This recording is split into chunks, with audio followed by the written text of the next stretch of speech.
South India Shopping Mall, The Wedding Mantra, Sarikotta Wedding Collection, South India Shopping Mall. నమస్తే, welcome to Suman TV. నేను మానస. ప్రపంచవ్యాప్తంగా corona కేసులు మళ్ళీ పెరుగుతున్నాయి. మరి ఈ నేపథ్యంలో అసలు మన భారతదేశంలో అలాగే తెలుగు రాష్ట్రాల్లో వీటి ప్రభావం ఎంతవరకు ఉంటుంది అనే విషయాలు మనం ఈ రోజు డిస్కస్ చేయబోతున్నాం. మనతో పాటు ఉన్నారు ప్రముఖ డాక్టర్ విజయ్ భాస్కర్ గారు. వారితో మాట్లాడదాం. విజయ్ భాస్కర్ గారు, నమస్కారం అండి. నమస్కారం. డాక్టర్ గారు, ప్రపంచవ్యాప్తంగా ముఖ్యంగా మనకి హాంకాంగ్ అండ్ సింగపూర్ లో ఈ కేసెస్ అనేవి బయటపడ్డాయి అండ్ తీవ్రతరంగా కూడా కేసెస్ ఉన్నట్టుగా మనకి వార్తలు వస్తున్నాయి. మరి ఈ నేపథ్యంలో మన భారతదేశం పైన ఈ ఎఫెక్ట్ ఉండే అవకాశం ఉందంటారా? అబ్సల్యూట్లీ రైట్ అండి. ఇప్పుడు మనం సింగపూర్, హాంకాంగ్ లో ఎక్కువగా COVID-19 వేరియంట్, కొత్త వేరియంట్ అంటే అది LP8.1 అనే ఒక కొత్త వైరస్ విపరీతంగా వ్యాప్తి చెందింది. దాంతో పాటు XPC అనే ఒక కొత్త వైరస్ ఒక 10% వరకు, ఈ 2 వేరియంట్స్ అనేది మనకు ఇప్పుడు హాంకాంగ్, సింగపూర్ లో ఎక్కువగా వ్యాప్తి చెందుతున్నాయి. మనకు వచ్చిన ఇన్ఫర్మేషన్ ప్రకారం ఈవెన్ డెత్ రేట్ కూడా 4 to 6% ఉన్నట్టుగా మనకు పత్రికల ద్వారా తెలియడం జరుగుతుంది. నో డౌట్ మనకు గత 3 సంవత్సరాల తర్వాత మరొకసారి అంటే ఈ యొక్క వేరియంట్ ఏదైతే మనం వ్యాక్సిన్ తీసుకున్నామో దాని యొక్క ఎఫికసీ అన్నది దీన్ని బట్టి మనం అర్థం చేసుకోవాల్సిన అవసరం ఉంది. ఎప్పుడైతే ఒక వ్యాక్సిన్ దాని యొక్క డ్యూరబిలిటీ కానీ, దాని ఎఫిషియన్సీ కానీ, దాని ఎఫికసీ కానీ ఎన్ని నెలలు మనం పనిచేస్తుంది అన్నది దీన్ని బట్టి అర్థం చేసుకోవాల్సిన అవసరం. ఎప్పుడైతే ఇనిషియల్ గా మనకన్నా ముందు సింగపూర్ కానీ, హాంకాంగ్ కానీ, లేకపోతే చైనా ప్రాంతాల్లో వ్యాక్సిన్ వేసుకున్నారో వాళ్ళ యొక్క వ్యాక్సిన్ యొక్క ఎఫికసీ అంత మాత్రం వరకే పనిచేసింది అన్నట్టుగా కూడా ఒక విధంగా మనం భావించాలి. ఎందుకంటే కొత్త వేరియంట్ కు మ్యూటేషన్ చెందడానికి అవకాశం మన బాడీలో ఇమ్యూన్ సిస్టమ్ అంటే రోగ నిరోధక శక్తి ఇచ్చిందంటే దాని అర్థం బాడీలో రోగ నిరోధక శక్తి తీసుకోవడానికి కూడా ఈ తీసుకున్న టీకాల బలహీనత అనేది మనం తెలుసుకోవాల్సిన అవసరం ఉంది. సో అలాగే మనకు ఈ కోవిడ్ అన్నది బాడీలో ఒక భాగంగా మారిపోయే అవసరం. మనకు ఫ్లూ డిసీజెస్ ఉంటాయి, దగ్గు, జలుబు, ఇతరత్ర కొన్ని రోగాలు మనకు ప్రతి సంవత్సరం పిల్లల్లో వస్తుంటాయి, అడల్ట్స్ లో వస్తుంటాయి. వాటికి కావాల్సిన ఇన్ఫ్లుయెన్జా వ్యాక్సిన్ కానీ, ఇతర వ్యాక్సిన్స్ మనం తీసుకుంటున్నాం. సో ప్రాబబ్లీ ఈ రేపటి రోజు కూడా మనం COVID-19 కి సంబంధించిన వైరస్ కు సంబంధించిన వ్యాక్సిన్ కూడా మన ఎఫికసీని క్యాలిక్యులేట్ చేసి every 1 year 2 years or booster dose ఎలా ఇవ్వాలి అన్నది ఈ యొక్క రోగ వ్యాప్తి చెందే దాన్ని బట్టి మనము డిటర్మైన్ అవుతుంది. ఆ డిటర్మైన్ అయిన తర్వాత ఆ యొక్క వ్యాక్సిన్ ని మళ్ళీ మనం ప్రొటెక్ట్ చేసుకోవాలి.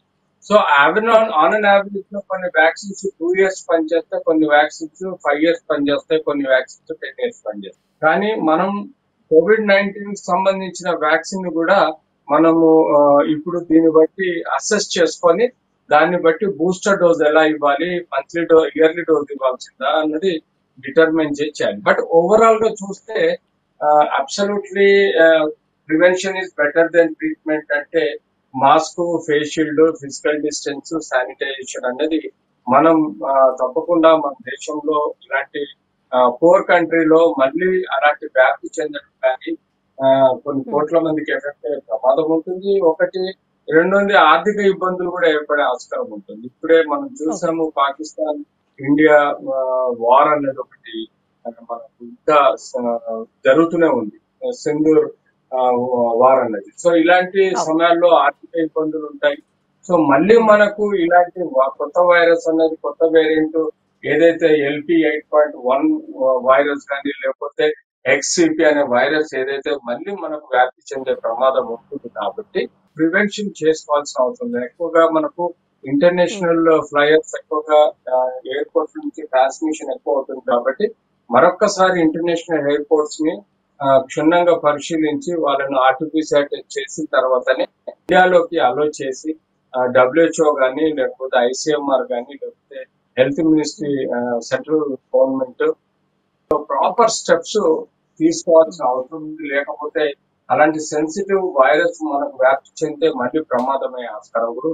ఇప్పుడు ఈ న్యూ వేరియంట్ ఏదైతే ఉందో LP8.1, ఈ న్యూ వేరియంట్ ప్రభావం ఎలా ఉండబోతుంది అనుకోవచ్చు ఇప్పుడు మన తెలుగు రాష్ట్రాల పైన? అంటే తెలుగు రాష్ట్రాల్లో ఇప్పటి వరకు మనకు ఐడెంటిఫై కాలేదండి.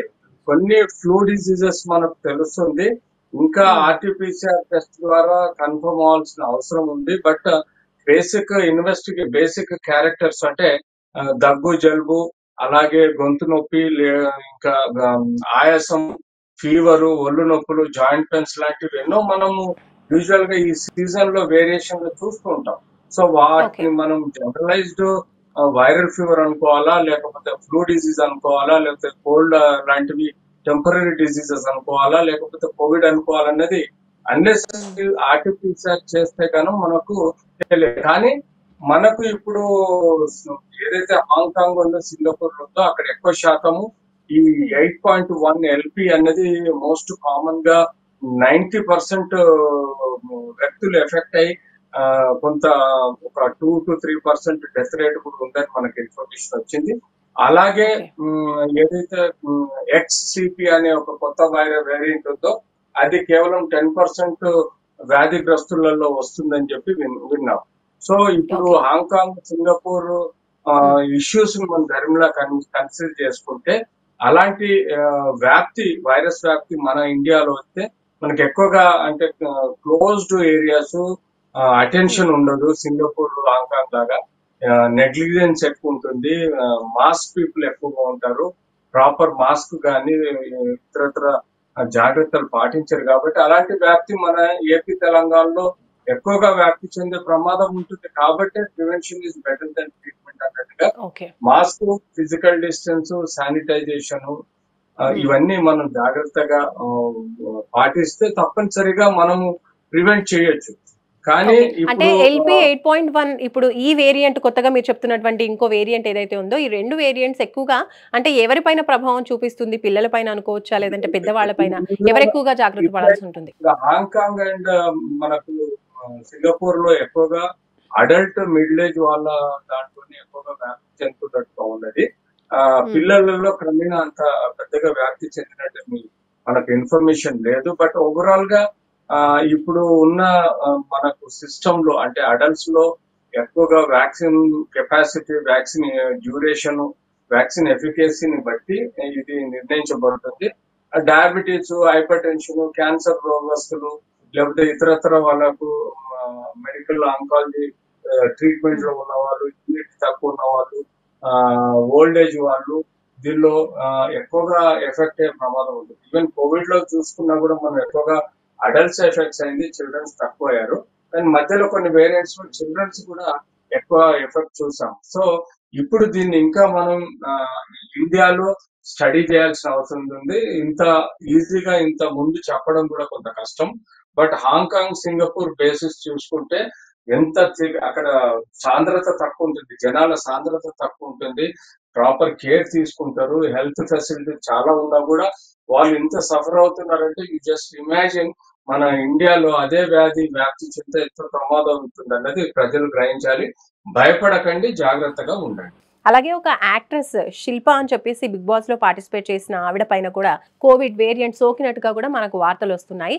అండ్ ఈ కొత్త వేరియంట్స్ ఏవైతే ఉన్నాయో వీటి ప్రభావం ఎలా ఉంటుంది? ఇప్పుడు మనం గతంలో చూసాం 1-2 డోసెస్ తీసుకున్న మెడిసిన్స్, వ్యాక్సిన్స్ తీసుకున్నాం, మరి బూస్టర్ డోస్ కూడా తీసుకున్నటువంటి పరిస్థితి. సో ఈ బూస్టర్ డోస్ తీసుకున్న వాళ్ళకి ఈ వైరస్ సోకే అవకాశం తక్కువగా ఉంటుందంటారా, లేదా మళ్ళీ ప్రత్యేకంగా బూస్టర్ డోసెస్ తీసుకోవాలంటారా? ఇప్పుడు మేము యాజ్ ఎథిక్స్ కమిటీ చైర్మన్ గా నేను చెప్పగలుగుతాను ఏంటంటే ప్రతి కొత్త వైరస్ కు కొత్త వ్యాక్సిన్ కనుగొన్నప్పుడు దాని యొక్క single dose, double dose, booster dose అనేది according to their efficacy determine అవుతాయి. మనం ల్యాబ్ లో చేసే రీసెర్చ్ కన్నా మనం ప్రాక్టికల్ గా ఎక్స్పోజ్ అయ్యి దాన్ని వాడుకున్న తర్వాతనే మనం కన్ఫర్మ్ గా దాని యొక్క ఎఫికసీ, ఇండ్యూరేషన్ అనేది తెలుస్తుంది. సో ప్రాబబ్లీ మనం 2021 లో వ్యాక్సిన్ వేసుకున్నా అది మనకు దాదాపుగా 3 సంవత్సరాల నుంచి 4 సంవత్సరాలు పనిచేసినట్టుగా మనకు ఇప్పుడు దాఖలాలు. అంటే ఈ స్ట్రాంగ్ ఎవిడెన్స్ అంటే కొత్త వేరియంట్ రావడానికి ఈ స్ట్రాంగ్ ఎవిడెన్స్ గా మనం భావించవచ్చు. సరే, కొత్త వేరియంట్ కొత్త తరాల వస్తే పాత వేరియంట్ కు మనకు వ్యాక్సిన్ పనిచేస్తుందా, లేదా కొత్త వేరియంట్ కూడా పనిచేస్తుందా అన్నది డిసీజ్ వ్యాప్తిని బట్టి మనం డిటర్మైన్ చేస్తాం. ఇప్పుడు కొత్త వేరియంట్ మనకు ప్రజల్లో ఎక్కువ వ్యాప్తి చెంది ఎక్కువగా నష్టపరిస్తే దాని అర్థం మనం తీసుకున్న వ్యాక్సిన్ యొక్క ఎఫికసీ తగ్గిపోయినట్టే, దాని యొక్క పొటెన్సీ తగ్గినట్టే. సో దాని పరంగా మనం ఈ యొక్క బూస్టర్ డోస్ అనేది క్యాలిక్యులేట్ చేస్తాం. సో ప్రాక్టికల్ ఎక్స్పోజర్ కు వైరస్ అంటాం. So practical exposure vaccine effect ఎంత ఉంది అనేది దీన్ని బట్టి మనం డిటర్మైన్ చేస్తాం. కాబట్టి దీని తర్వాత మనం ఇచ్చే బూస్టర్ డోస్ ఎలా ఉండాలంటే 4 years ఒకసారి అన్నట్టుగా కానీ 5 years ఎఫెక్టివ్ గా ఉన్నట్టుగా మనం డిటర్మైన్ చేసి మనం ఫర్దర్ గా వ్యాక్సిన్ ఇవ్వటం వల్ల మన ఫ్యూచర్ లో లాంగ్ టర్మ్ ప్రొటెక్షన్ అనేది ఎక్కువగా ఉంది. సో ఈ వ్యాధి యొక్క సిమ్టమ్స్, సైన్స్, సిమ్టమ్స్ అంటే లక్షణాలు మాత్రం పెద్దగా తేడా ఉన్నాయండి. కోవిడ్ కి సంబంధించిన లక్షణాలు యథావిధిగా, కాంప్లికేషన్స్ కూడా అంతే పర్సెంటేజ్ ఉన్నాయి. అంటే 90-95% వరకు రికవరీ ఉంటుందండి. 4 to 6% కాంప్లికేషన్స్ ఉంటాయి. 1 to 2% డెత్ రేట్ ఉండొచ్చు if you neglect the disease. అంటే ప్రాపర్ కేర్ తీసుకోకపోయినా, ప్రాపర్ అటెన్షన్ లేకుండా కూడా అవుతుంది. సో మనకు ఆల్రెడీ వ్యాక్సిన్ యొక్క పొటెన్సీ మళ్ళీ అది రిపీట్ చేయాలా, ఈ వేరియంట్ కి సరిపోతుందా, లేకపోతే దాని యొక్క ఎఫికసీ ఎంత ఉందనేది చూడడానికి మనకు ఇంకా ఫర్దర్ గా కొన్ని రోజులు అబ్జర్వేషన్ అవసరం. ఇండియాలో ఎంతమంది ఎఫెక్ట్ అయ్యారు, ఏ వేరియంట్ ఉంది, ఆ వేరియంట్ సంబంధించిన ఈ వ్యాక్సిన్ పనిచేస్తుందా లేదా అనేది మనం పర్టికులర్ గా ఇన్వెస్టిగేట్ చేసి ప్రాపర్ గా దాన్ని రీసెర్చ్ లో ఒక భాగంగా మనం వైద్యం ఇవ్వడానికి అనుకూలంగా ఉంది. Right. Thank you Vijay Bhaskar గారు. Thank you so much. Thank you. So చూస్తున్నారు కదండి, కొత్త వేరియంట్ మనకి కోవిడ్ మళ్ళీ వ్యాప్తి చెందుతోంది. అయితే ఆ తీవ్రత ఎలా ఉంటుంది, ఎలాంటి ప్రభావాన్ని చూపిస్తుంది అనే విషయాలు మాత్రం మరికొన్ని రోజుల్లో తెలియబోతున్నాయి. దానికి సంబంధించిన స్టడీస్ కూడా జరుగుతున్నాయని చెప్తున్నారు. అయితే ఏదేమైనప్పటికీ కూడా ఇప్పుడు ఇండియాలో సోకకపోయినప్పటికీ కూడా, అంత ప్రభావం లేకపోయినప్పటికీ కూడా prevention is better than cure అంటున్నారు విజయ్ భాస్కర్ గారు. కాబట్టి మనం గతంలో పాటించినటువంటి జాగ్రత్తలు పాటిస్తూ సేఫ్గా ఉంటే కనుక ఈ కోవిడ్ నుంచి మనం బయటపడవచ్చు అనేది మనకి డాక్టర్ గారు క్లియర్గా తెలియజేస్తున్నారు. చూస్తూనే ఉండండి సుమన్ టీవీ. నమస్తే.